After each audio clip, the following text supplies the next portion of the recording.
Bom dia! Que a graça, a misericórdia e a paz do nosso Senhor Jesus seja sobre você e toda a sua casa. Vamos abrir a palavra no Salmo de número 33, versículo 12, aonde está escrito assim: Bem-aventurada é a nação, cujo Deus é o Senhor, e o povo ao qual ele escolheu para ser a sua herança. Vamos orar? Pai nosso, o que estás nos céus, santificado seja o nome teu. Venha a nós o reino teu. Seja feita a vontade tua, como é nos céus, também na terra.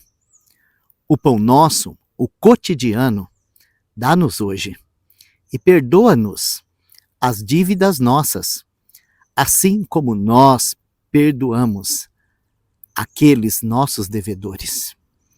E não nos deixe cair para dentro das tentações, mas livra-nos do maligno, porque teu é o reino, o poder e a glória, para todo sempre. Amém. Louvado seja o nome do nosso Senhor Jesus. Esse texto que nós lemos no Salmo 33, versículo 12, é uma continuação da série Bem-aventurados. E pela primeira vez, nós encontramos aqui essa palavra no feminino, bem-aventurada. Por quê? Porque aqui ele está falando de uma nação, de um povo. E hoje eu gostaria muito de falar com você sobre esse texto e sobre esse assunto, em dois aspectos. Em primeiro lugar, eu quero dizer para você o seguinte: esse texto foi escrito falando sobre Israel. E nós precisamos entender que Deus tem o seu povo terreno, a qual ele escolheu para ser a sua herança, a descendência terrena de Abraão, Isaque, Jacó. O seu povo que ele escolheu para a sua herança. E nós não devemos misturar as coisas. Israel é Israel. E para Israel, as bênçãos da terra estão todas disponíveis a eles, sabe? Porque o Senhor o abençoou. E Deus, ele nunca toma de volta aquilo que ele deu. Os dons de Deus são irrevogáveis. E ele tem abençoado o seu povo terreno com as bênçãos da terra. Por isso que nós vimos como que esse povo, mesmo rebelde contra o evangelho, mesmo dando as costas para o Filho de Deus, mesmo matando os profetas, mesmo se entregando à idolatria, mesmo se entregando a tantas outras coisas, né? Continua um povo abençoado. E isso é muito precioso, porque nós podemos ver a grandeza da graça, da misericórdia e do amor de Deus, e como que ele é firme nas suas promessas. Então precisamos olhar para esse texto assim. E hoje, infelizmente, muitos irmãos, principalmente aqueles que gostam de política, né, eles costumam pegar esse versículo e tentar aplicar no nosso país, nosso povo, nossa nação, né? E aí, né, eu vou sair candidato a presidente da República e eu uso esse texto como base para dizer que Deus é obrigado a abençoar o Brasil, a abençoar a Colômbia, a abençoar a Argentina, né? Porque a nação cujo Deus é o Senhor é o meu país, a minha nação. Não. Esse texto aqui, ele é um texto que fala em primeiro lugar, tá? Para a nação de Israel, o povo de Israel. Todavia, eu preciso que você entenda isso. Deus enviou um outro eleito. Deus enviou o filho de Abraão. Deus enviou Jesus. Jesus, o rei dos judeus. E esse Jesus, ele foi realmente rejeitado pelo seu povo, pela sua nação. E ele foi crucificado. E lá na cruz, ele quebrou essa parede de separação que havia entre Israel e os outros povos. Sabe, nós, os gentios, estávamos alienados das promessas, sem esperança e sem Deus no mundo. Isso é que o apóstolo Paulo nos diz lá em Efésios capítulo 2. Era assim que nós vivíamos. Nós éramos uma nação pagã. Nós e todas as outras nações desse mundo. Todavia, lá na cruz, o nosso Senhor, ele atraiu toda a humanidade a ele mesmo. Ele nos incluiu em seu corpo. Como o último Adão, ele morreu a morte que era nossa. E na sua ressurreição, ele começou uma nova raça, um novo povo, uma nova nação. Então, eu posso dizer para você, sem dúvida nenhuma, que em Jesus, também nós, os crentes, os que cremos nele, fazemos parte de um outro povo de Deus. Só que agora não é um povo terreno, agora é um povo celestial. Aí você vai me dizer assim, mas aonde está escrito isso, Jonas? Lá em 1 Pedro, no capítulo 2. 1 Pedro, capítulo 2, versículo 9.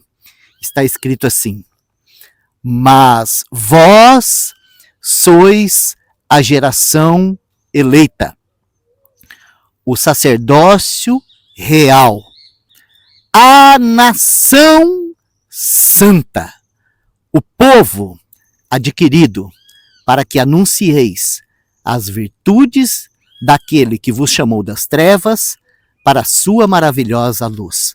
Vós que em outro tempo não erais povo, mas agora sois povo de Deus, que não tinhas alcançado misericórdia, mas agora alcançastes misericórdia.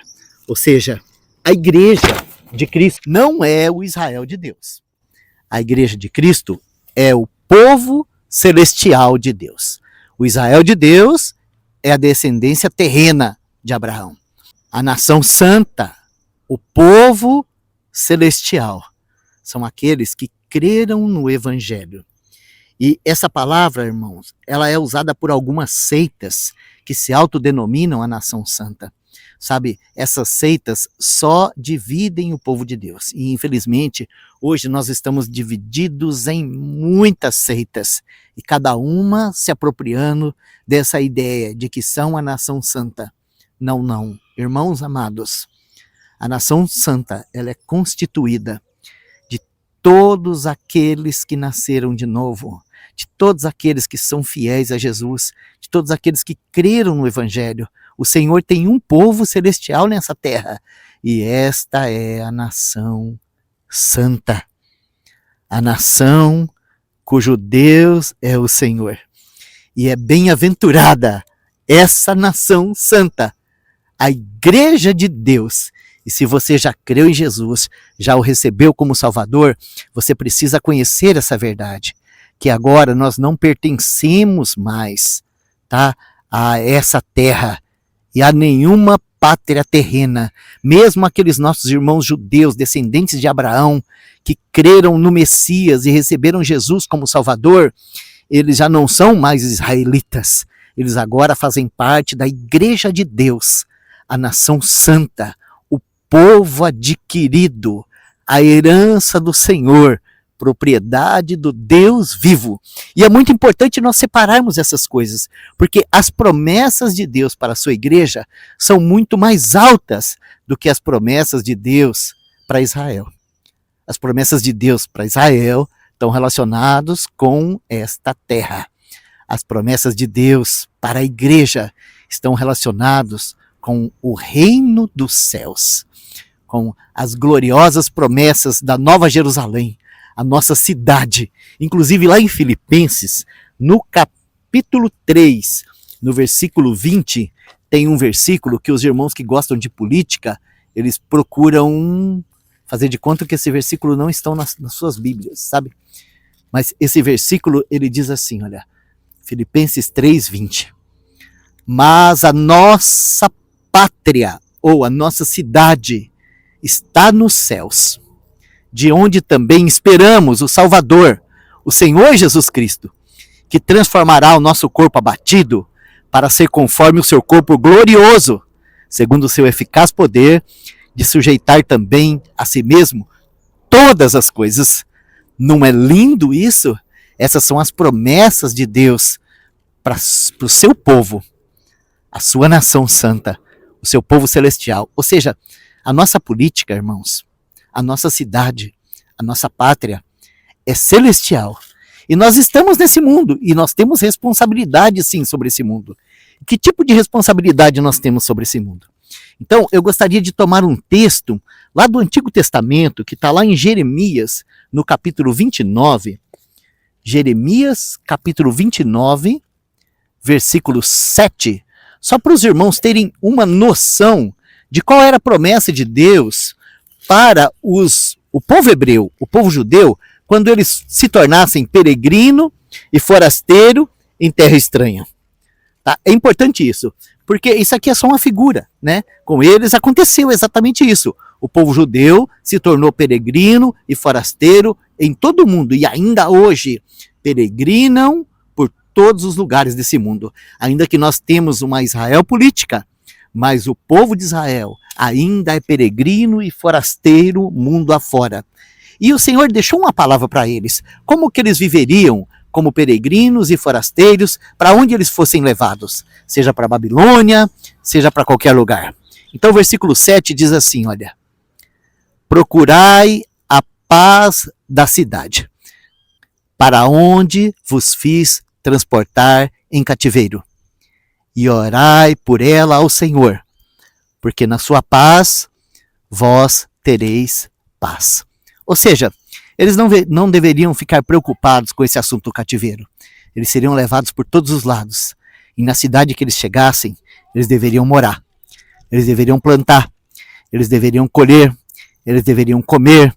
Eles deveriam casar. Eles deveriam viver. Eles deveriam criar os seus filhos. Eles deveriam se multiplicar ali. E buscar a paz da cidade. E orar pela cidade ao Senhor. Para que o Senhor, na paz da cidade, desse paz a eles. Agora, lá em 1 Pedro, tá, onde nós estávamos lendo, lá no capítulo 2, no versículo 11, falando da nossa vida aqui na terra, tá, como peregrinos e forasteiros, ele vai dizer o mesmo para nós.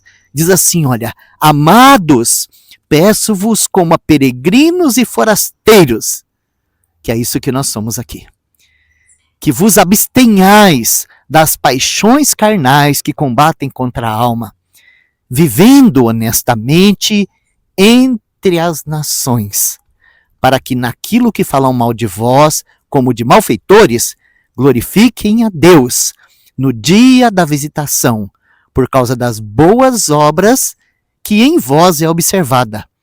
Sejam sujeitos a toda a ordenação humana por amor ao Senhor, quer ao rei, quer ao presidente, quer aos superiores, quer aos governadores, como por ele enviado para castigo de malfeitores e para louvor dos que fazem o bem. Porque assim é a vontade de Deus, que fazendo o bem, tapeis a boca à ignorância dos loucos, como livres, não tendo liberdade por cobertura da malícia, mas como servos de Deus. Honrai a todos, amai a irmandade, temei a Deus, honrai ao rei. Muito bem, isso aí, tá? Isso que é a bem-aventurança dos servos de Deus, enquanto nós estivermos sendo peregrinos e forasteiros aqui na terra. Nós sabemos que nós somos uma nação bem-aventurada, porque Jesus é o nosso Senhor. E por onde nós passarmos, nós podemos deixar as marcas dessa bendita bem-aventurança, sendo para esse mundo sal e luz, sendo para esse mundo abençoadores, sendo para esse mundo modelo. Que o Senhor continue falando aos nossos corações. Que Deus te abençoe.